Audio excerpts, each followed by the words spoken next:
Voilà. Bienvenue na émission na biso masolo ya économie pe boye malamu na kati ya chaîne na biso, chaîne kitoko mingo babengi na kombo ya Ntingi TV.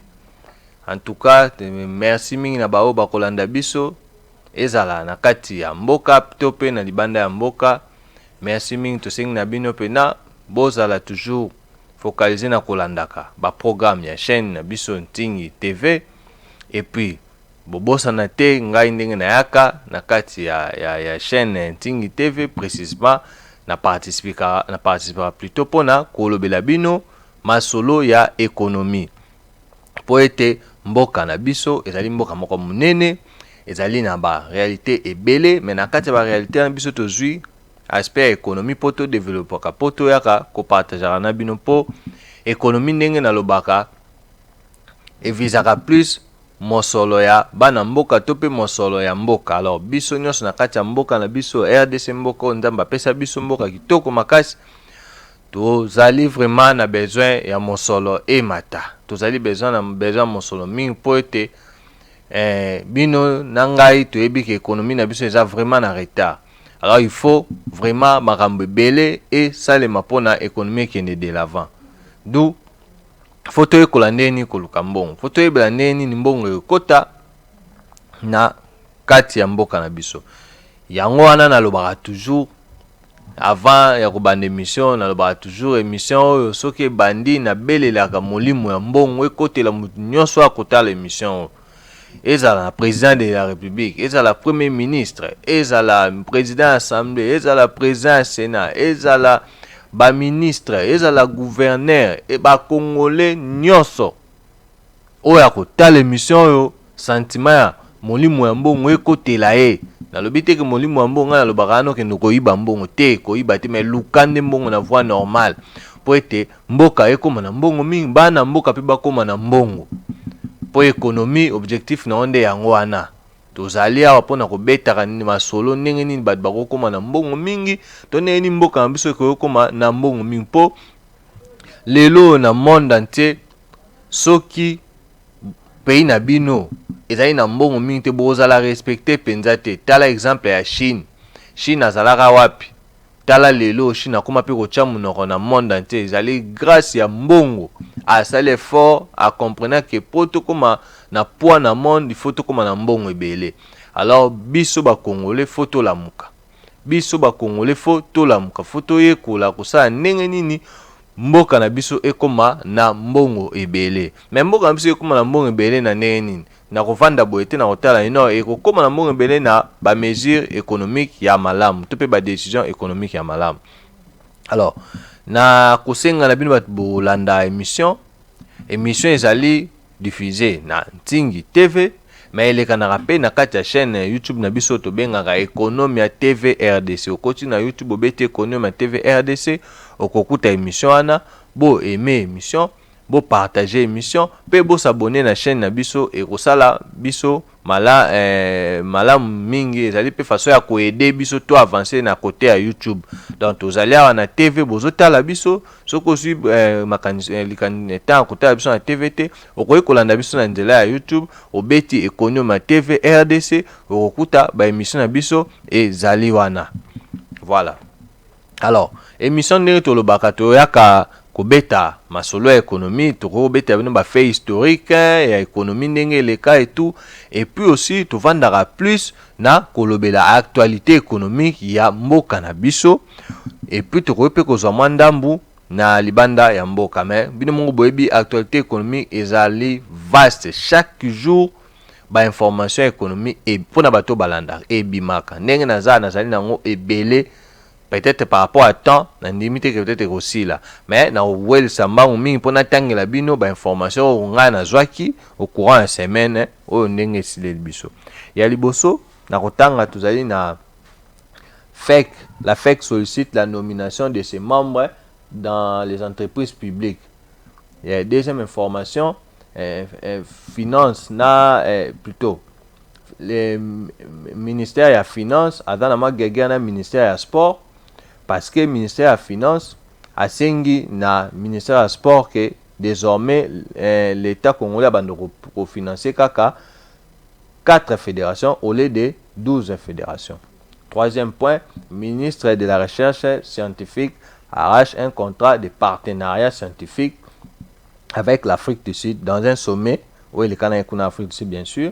Deuxième point, ministre des Genres, Familles et Enfants, Madame Ndaya, dans le projet 145 territoires, a exigé que va tenir compte de l'aspect sur le projet 145 territoires.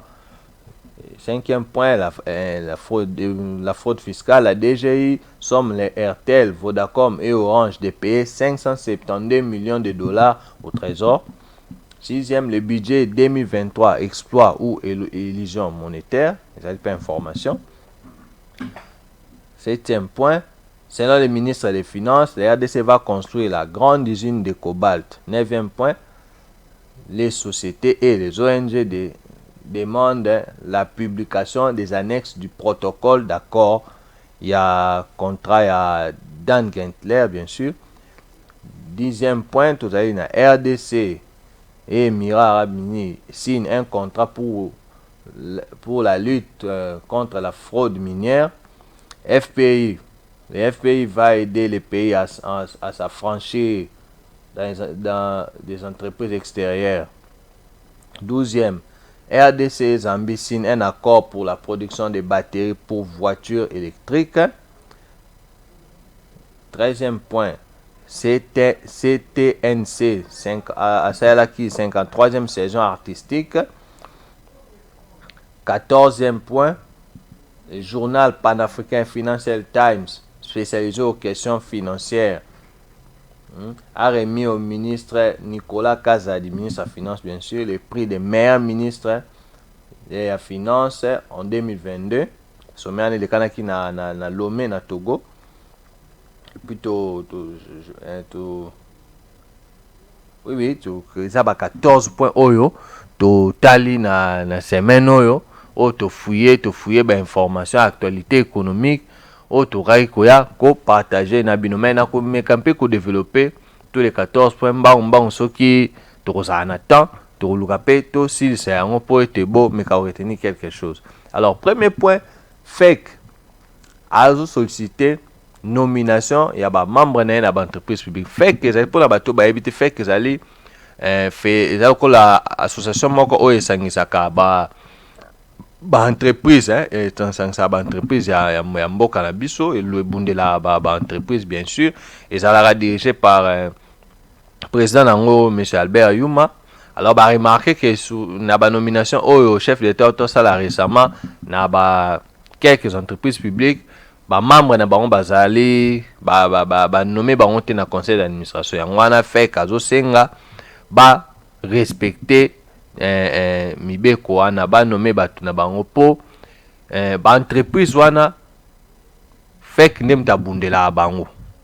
Donc fake nem ta bundela bango ça normal na kati conseil d'administration ba membre ya fake bazala te ça quand même propre te faut ko bongisa côté wana po faut ko yeba ke économie eloko simbra pe économie mingi ya mboka ça ba entreprise c'est-à-dire so boza ba entreprise ebele et puis ba entreprise ezo ke bien économie na bino pe erozala makasi. Alors soki ba entreprise ezali mingi te ezo la sape que économie na bino eza pena na force mingi te. Alors faut ko soutenir ba entreprise à la publique à la privé, il faut ko luka ko yeba neni ko tia bango na ba conditions malamu. Alors deuxième point, problème moko pe déranger ngai tension ezali entre ministre de la Finance et ministre de Sport. C'est-à-dire que le ministre de la Finance a informé le ministre de Sport que désormais l'État congolais a financé 14 fédérations au lieu de 12 fédérations ndenge ezalaka prévu. Alors le ministre de Sport a CP nangote yepe azongisi réponse c'est pas le ministre de la Finance mais na point où on a kolobelo moko na kati ya mboka il faut qu'on ait soutenir les talents. Parce que même les pays où ils sont puissants actuellement, les pays où on a, par exemple, les États-Unis par exemple, ceux qui, la majorité des Congolais, tu envieras les États-Unis, tu as tout ces pays qui tournent, mais les États-Unis ont fait bon pour l'année. C'est parce que avant les talents, après ça, les talents ont valeur.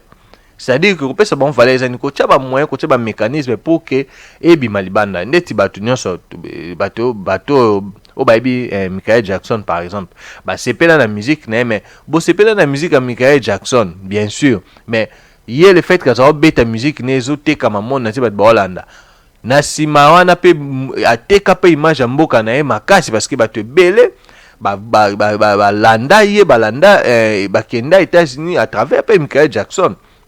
Donc ndenge moko mpe na domaine ya sport par exemple sportif même Jordan azalaki grand basketteur atika déjà basket mais bato ebele bazalaki mpe attiré na ndenge Jordan abandaki kobeta esalaki basket mpe ambala mpe bato ebele na monde entier tout balanda lokolo ya Jordan. C'est parce que aussi l'état na bango atia mpe mwa bamoyen ebele na domaine ya sport et tout. Alors kolamuka lelo mamoko kolobake non bokofinancer susu banini mosusu te ezali mpasi epuis ezali mpe koétouffe batalent ezali mpe konéglige jeunesse oyo ezali elo moko bien te parce que même mpo na baélection bato bafotaka plus ezali bajeune. Donc il faut koyeba soutenir bajeune kotia bamécanisme kodépenser plus mpo na bajeune et kozala malamu mingi. Troisième point, alors ministre ya recherche scientifique azalaki na sommet mo na Afrique du Sud.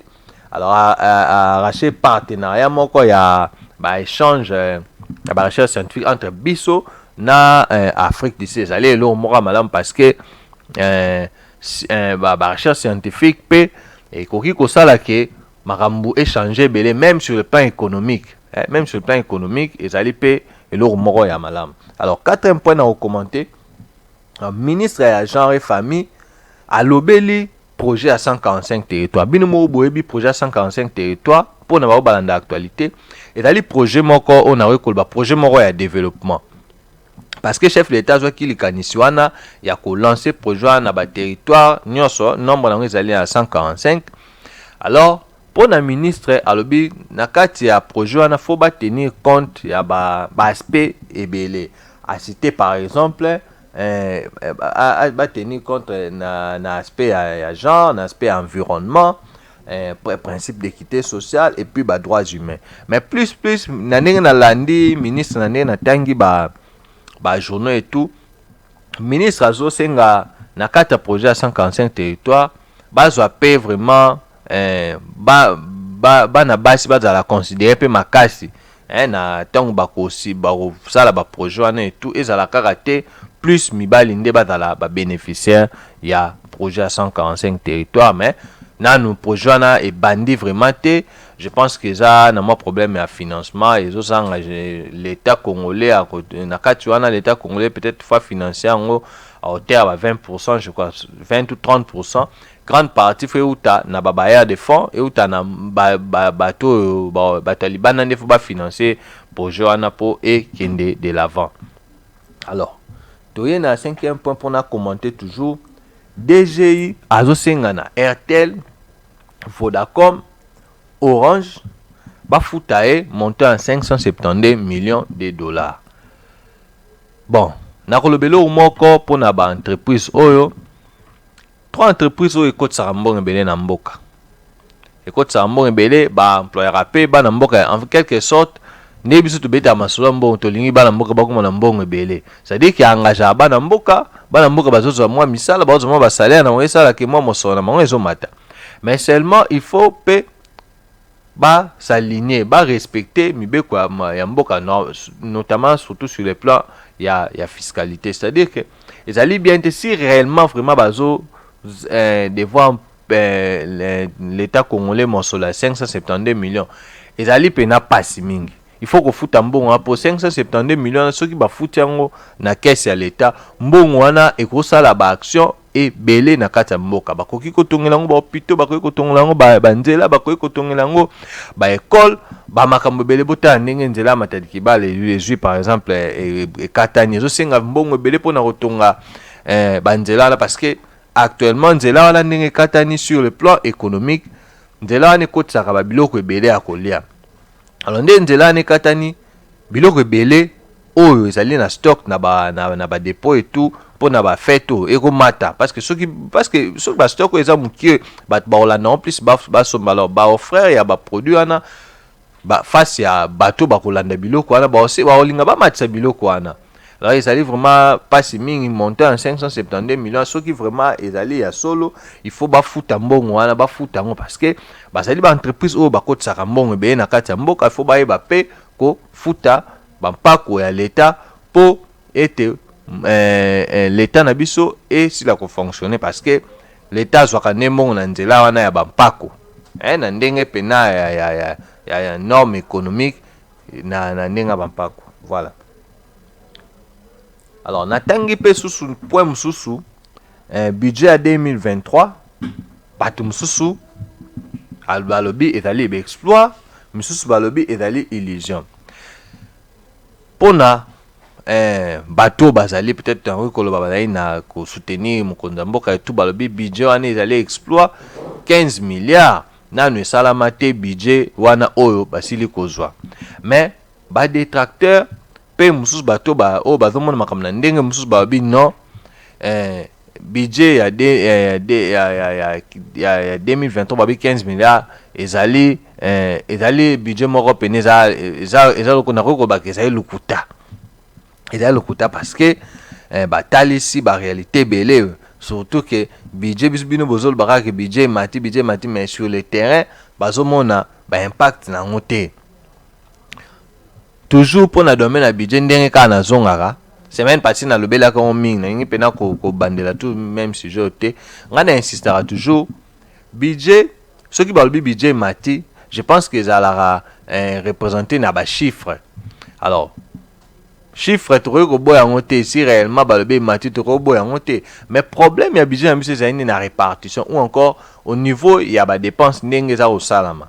Même si mbongo ezokota ebele mais soki répartition nango ezali bien te na kati ya société na kati ya mboka na biso bato babandolo barake ezali illusion ezali eloko moko ya lokuta te parce que soki tolobi illusion monétaire pour na bato bazali très avancé na maramba économie monétaire elingi kolobake même si mbongo mutu ezali komata c'est-à-dire mutu salaire na ezali komata mais okomona ke biloko pe sur le marché ezali komata c'est-à-dire mutu tant salaire nezo mata ya zo kanisa ke ndenge salaire na ngai mati na ke sur terrain na somba biloko ebele parce que mbongo na ngai mati mais en réalité aza na kati ya illusion po mbongo ne mati bien sûr mbongo ne mati mais ba prix pe ya ba bien na ba service sur le marché et matidu mutu en réalité avaninga dans une situation moko ya pauvreté même si salaire ne mati mais mbongo wana moyen somba biloko ebele c'est parce que ba prix ba bien na ba service pe ezali komata yango wana nde babengaka lokola illusion monétaire. Donc yango wana moni ba koloba ba même ata budget mati mais biloko pe sur le terrain pe ezali komata franc congolais ezali ko perdre de valeur devise tout ça la plus dollar ezali ko s'apprécier, ce qui fait que même si budget mati mais tout ça quand situation moko ya illusion monétaire.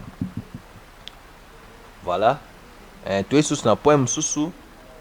Alors ministre ya finance pe lobele loko moko ke toko tonga nini moko mnene pona ko usine moko mnene ya cobalt. En fait cobalt ezali minéraux pe ezali très stratégique na kati ya mokili ezali très stratégique na kati ya mokili surtout na ba fabrication ya ba je pense que na ba biloko ba électronique et tout ba TV ba ezala mo ba dérivé ba appareil tout ça mo ba biloko ezali très stratégique ceux qui ba implanter entreprise wana ya cobalt awa yozala malamu mingi pona kopesa bana mboka misala bana mboka so bazwi misala molimo mbongo komata c'est-à-dire ba salaire na bango komata et puis l'état pe akobenda mo ba taxe na ba impôt osala ke mbongo ekoma ebele na kati ya mboka.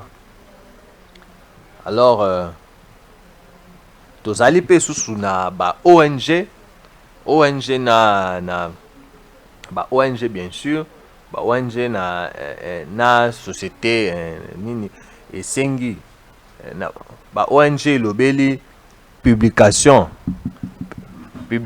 ya ba ONG lobeli publication ya ba sengi ba publier ba annexe ya protocole d'accord o esalami entre